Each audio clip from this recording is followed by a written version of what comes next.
Hello students, welcome to the class with me Sangeeta Khatkar. Students, in today's video we are going to study the poem Television. This poem is written by Roald Dahl. So let's start. Before reading the poem, we take some information about the life introduction of the poet. Roald Dahl was a British novelist, poet, screenwriter and pilot. He served in the Royal Air Force during world war second world war second के time में उन्होंने royal air force में अपनी services दी थी. He is known primarily for his work for children से related बहुत सारी पोएम्स नॉवेल्स उन्होंने लिखे. He was one of the world's best selling author.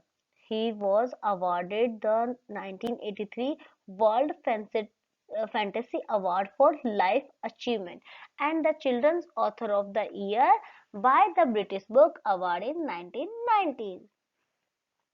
In 2008, the Time placed Dahl 60s on its list of the 50 greatest British writers since 1945. So let's start. कि अब हम देखते हैं कि रोल्ड डहल के द्वारा ये जो पोएम लिखी गई है टेलीविजन, इसमें वो क्या कहना चाहते हैं. तो मैं आपको बता दूं कि ये जो पोएम है, इस पोएम के अंदर वो एक एम्फेटिक अपील कर रहे हैं पेरेंट्स से कि वो अपने बच्चों को ये जो टेलीविजन है इससे दूर रखें, क्योंकि इसके इफेक्ट जो है उसके बच्चों की लाइफ पे जो जा रहे हैं उनके बारे में वो पेरेंट्स को अवेयर करना चाहते हैं. Means children should read more and more books and magazines, newspapers so that it develop their mind and increase their imagination's power. यहाँ पर poet यही कहना चाहते हैं. So let's start. The most important thing we have learned so far as children are concerned, कि जो most important thing वो अपनी life के experience से सीखते हैं और वो कहते हैं कि जो मोस्ट इम्पोर्टेंट चीज जो हमने सीखी है वो ये है so far as children are concerned, कि जो कुछ हम देख रहे हैं अभी बच्चे जिन चीजों पे ज्यादा फोकस कर रहे हैं is never never let them near your television set. वो है कि उनको नेवर नेवर नहीं, बिल्कुल नहीं जाने देना चाहिए टीवी सेट के पास. टीवी उनको बिल्कुल भी नहीं देखना चाहिए. Or better still, just don't install the idiotic thing at all. यहाँ ऑथर सॉरी राइटर जो है हमारे पोएम के वो कह रहे हैं कि और बेटर स्टिल, और ये तो बहुत ही अच्छा होगा अगर हम इंस्टॉल ही नहीं करें टीवी जैसे चीज को हमारे घर में. The idiotic thing at all. According to poet, TV is a idiotic thing because ये हमारे बच्चों के इमेजिनेशन पावर को आगे नहीं बढ़ने देते हैं. यहाँ पर पोइट ये चाहते हैं कि जो बच्चे हैं वो ज्यादा से ज्यादा बुक्स रीड करें, मैगजीन्स रीड करें, न्यूज़पेपर पढ़े. मीन्स ऐसी चीजें जिनसे उनकी इमेजिनरी बढ़ जाए, इमेजिनेशन पावर उनकी बढ़े, ताकि वो आगे क्रिएटिव बन सके और सोच सके. नेक्स्ट वो कहते हैं in most every house we have watched them gaping at the screen. They loll and slop and long about and stare until their eyes pop out. यहाँ पर पोएट कह रहे हैं कि अपने एक्सपीरियंस से बता रहे हैं कि जैसा कि हम लोग देखते हैं कहीं भी जाते हैं तो हम लोग क्या देखते हैं कि ऑलमोस्ट एवरी हाउस, हर घर में होता है. किसी एक घर की बात नहीं कि ऐसा मेरे घर में होता है या ऐसा पोएट के घर में होता है. ये मोस्टली हाउसेस में यही चीज होता है कि we have watched them gaping at the screen, कि हम बच्चों को देखते हैं गैपिंग एट द स्क्रीन, कि वो स्क्रीन पे खोए रहते हैं, नजर टिकाए बैठे रहते हैं. They loll and slop and long about, कि वो क्या करते हैं लेजीली बैठे रहते हैं वहां टीवी के सामने और वो उसी को अपना आइडियल मान के वहां उसको देखते रहते हैं. मीन्स जब उनको आवाज लगाई जाती है, कुछ कहा जाता है तो उसमें ही वो खोए रहते हैं. वो सुनते भी नहीं है किसी की कि कोई उनको कुछ कह भी रहा है, वो इतने उसमें खो जाते हैं. And star until their eyes pop out, और उसका इफेक्ट ये होता है कंटिन्यूअस टीवी देखने का कि उनके जो आईज हैं वो रेड हो जाती हैं, बड़ी बड़ी हो जाती हैं, मीन्स आई स्टेन उनको होने लग जाता है, वो थक जाते हैं, बट फिर भी वो टीवी देखते रहते हैं। Last week in someone's place we saw a dozen eyeballs on the floor. अब वो एक मॉकिंग की तरह कहते हैं, हंसते हुए बताते हैं कि लास्ट वीक कहीं किसी जगह उन्होंने देखा था हम लोगों ने कि dozen eyeball on the floor के, बहुत सारे आईबॉल्स हैं वो फ्लोर पे है, मीन्स इतने सारे बच्चे जो हैं वो उनकी आईज पे इतना इफेक्ट पड़ता है कि उनकी आंखें ऐसे लगती हैं कि बस अब आंखें तो उनकी चली ही जाएंगी।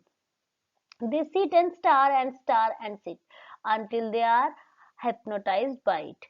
वो वहां बैठे रहते हैं एंड स्टार और टीवी देखते रहते हैं और वहीं बैठे रहते हैं। और वो कब तक देखते रहते हैं? जब तक दे आर हिप्नोटाइज बाय, जब तक वो टीवी दुनिया में खो नहीं जाते हैं। जो टीवी में दिखाया जा रहा है पूरी तरह से उसमें खो जाते हैं। मीन्स यहाँ पर भी वो यही कह रहे हैं कि वो एक वर्चुअल जो वर्ल्ड है उससे कनेक्ट हो जाते हैं टोटली, और उनका जो इमेजिनरी वर्ल्ड है उसी में वो सोचते रहते हैं, उसी में वो खो जाते हैं। जैसे कि हमने देखता है कि जब हिप्नोटाइज हो जाता है तो जो पर्सन होता है उसकी खुद की जो इमेजिनेशन है, खुद की जो थिंकिंग है वो खत्म हो जाती है। उनको जो कहा जाता है, उनको जो बताया जाता है वो वही करते हैं। तो बच्चे भी इस तरह से टीवी को कंटिन्यूअस देखते देखते हिप्नोटाइज हो जाते हैं और उसी में खो जाते हैं until they are absolutely drunk, और उनकी कंडीशन उस तरह से एक ड्रंक किए हुए उस पर्सन की जैसी हो जाती है जो खुद से कुछ भी नहीं सोच पा रहा है, with all that shocking गैसली junk. और वो कह रहे हैं कि उसके बाद में यहाँ पर ये हमारे लिए जो चीजें हैं ये बहुत ही हॉरिबल चीजें हो जाती हैं कि बच्चा अब क्या करेगा, क्योंकि कई बार होता है टीवी में कुछ ऐसी चीजें भी बच्चे देख लेते हैं जो कि एक वर्चुअल वर्ल्ड से होते हैं, रियलिटी में ऐसा नहीं होता है, लेकिन वो उसको लाइफ में इम्प्लीमेंट करने की कोशिश करता है। वो थिंग बच्चों के लिए एंड पेरेंट्स के लिए बहुत ही हार्मफुल हो सकती है, इसलिए हमें इन चीजों का ध्यान रखना चाहिए। Next, oh yes, we know it keeps them still. They don't climb out the windowsill. They never fight or kick or punch. लेकिन हमें ये भी पता है, ओ यस, हमें पता है, we know it keep them still, कि ये जो टीवी है ये उनको एक जगह बिठा कर रखता है। मीन्स वो जो है बच्चे जब टीवी देखते हैं तो बिल्कुल शांत रहते हैं। They don't climb out the window sill, वो अब खिड़कियों दरवाजों पे नहीं चढ़ते हैं। दे नेवर फाइट और किक और पंच, अब वो आपस में फाइट नहीं करते हैं, ना ही वो एक दूसरे को किक और पंच करते हैं। मीन्स वो टीवी देखते रहते हैं, शांति से बैठे रहते हैं, आपस में उनका झगड़ा, इधर शैतानियां करना, यहाँ चढ़ना वहां चढ़ना, या फिर एक दूसरे को मारना, ऐसी कोई भी एक्टिविटी उनके द्वारा नहीं की जाती है। बट ऐसा नहीं है कि वो टीवी ही देखते रहे। इन एक्टिविटी से बचने के लिए हम उनको कंटिन्यूअस टीवी दिखाएं। They leave you free to cook to lunch and wash the dishes in the sink. अब यहाँ पे टीवी का एक बेनिफिट बताया है कि जो मदर्स हैं या फिर जो पेरेंट्स हैं वो बच्चे जो है उनको थोड़ी देर फ्री छोड़ देते हैं कि आप लोग अपना कुक कर सकते हैं, लंच कर सकते हैं। कि जब बच्चा होता है तो उसका माइंड जो है डाइवर्ट करने के लिए हम उसको टीवी के सामने बिठा देते हैं और अपना जो कोई भी काम है हम फ्रीली कर सकते हैं। जैसे कि यूटेंसिल्स वॉश करने हैं सिंक के अंदर, या फिर हमें कुकिंग करना है, या फिर हमें जो है वॉशिंग करना है, तो हम सब वो कर सकते हैं। But did you ever stop to think, लेकिन क्या ऐसा इस चीज के लिए क्या आप उनको सोचने के लिए रोक सकते हैं, अपना बेनिफिट देखने के लिए कि हमें अपना वर्क करना है तो हम उनको टीवी के आगे बिठा दें? नहीं, इस चीजों से उनकी थिंकिंग पावर है, इमेजिनेशन पावर है, वो बिल्कुल रुक जाती है। To wonder just exactly what the this does you to your believe to, कि ये बहुत ही वंडरफुल चीज या फिर सोचने वाली चीज है कि हम हमारे बिलवर्ड टोर्स के लिए, हमारे बिलवर्ड चिल्ड्रंस के लिए इस तरह की हमें एग्जैक्टली नहीं करना चाहिए, क्योंकि इससे उनकी इमेजिनेशन पावर जो है वो आगे नहीं बढ़ पाती है। नेक्स्ट वो कहते हैं it rots the sense in the head, it kills imagination dead. It clogs and clutters up the mind. It makes a child so dull and blind. It can no longer understand a fantasy, a fairyland. आगे poet कहते हैं कि it rots the sense, कि ये जो चीज है ये रोड कर देती है, मीन्स ये चीजें खत्म कर देती है, खराब कर देती है बच्चों का जो सेंस ऑफ पावर है उसको, उनकी हैंड में जो उनकी इमेजिनेशन पावर है वो डेड हो जाती है, उसको वो मार देती है। मीन्स टीवी देखते देखते ये उसी की दुनिया में खो जाते हैं, अपने माइंड को वो यूज ही नहीं करते, जो कुछ टीवी में दिखाया जाता है सिर्फ वो उसी को सोचते हैं, खुद की इमेजिनेशन है वो उनकी खत्म हो जाती है। It clocks and clutchers up the mind, ये चॉक कर देती है, ब्लॉक कर देती है उनकी जो क्रिएटिविटी है माइंड की उसको। एंड ये जो चीजें हैं इसमें यूजलेस चीजें जो है उनके माइंड में वो भर जाती है। It make a child so dull and blind, और इस तरह से एक बच्चा जो है वो खुद की इमेजिनेशन यूज नहीं करेगा तो वो क्या हो जाएगा, डल एंड ब्लाइंड हो जाएगा, क्योंकि वो कुछ भी खुद से सोच नहीं पाएगा। He can no longer understand a fantasy, और उसके बाद में वो ज्यादा समय तक सोच नहीं पाता है, अब फेरी लैंड में ही वो खो के रह जाता है। His brain becomes as soft as a cheese. जो बच्चे हैं उनका ब्रेन जो है उन्होंने कंपेयर किया है पोएट ने एक चीज से, कि जितना एक चीज सॉफ्ट होती है उतना ही एक चाइल्ड का माइंड होता है। तो उन्होंने उसी से कंपेयर किया है कि उसमें हम जैसी चीजें डालेंगे ना वैसी ही चीजें बच्चे के माइंड में चली जाएगी, क्योंकि वो बहुत चीज होती है उसको हम बहुत ही सॉफ्ट होती है, उसको जैसा हम करना चाहे उससे हम कर सकते हैं। तो बच्चे का माइंड भी वैसा ही होता है, उसमें जैसा नॉलेज या जैसी इमेजिनेशन उसको सिखाई जाएगी कि इस तरह के डायरेक्शन में आपको सोचना है तो बच्चा वैसे ही सोचेगा। लेकिन टीवी देख देख के उनके ये जो थिंकिंग पावर है ये भी खराब हो जाती है। His power of thinking rust and freeze, उनकी थिंकिंग पावर रस्ट या फिर फ्रिज हो जाती है। He can not think, he only sees, अब वो नहीं सोच सकता है, वो सिर्फ देख ही सकता है। मीन्स टीवी से बच्चों के माइंड पे बहुत ही हार्मफुल इफेक्ट पड़ते हैं। All right you will cry, all right you will see.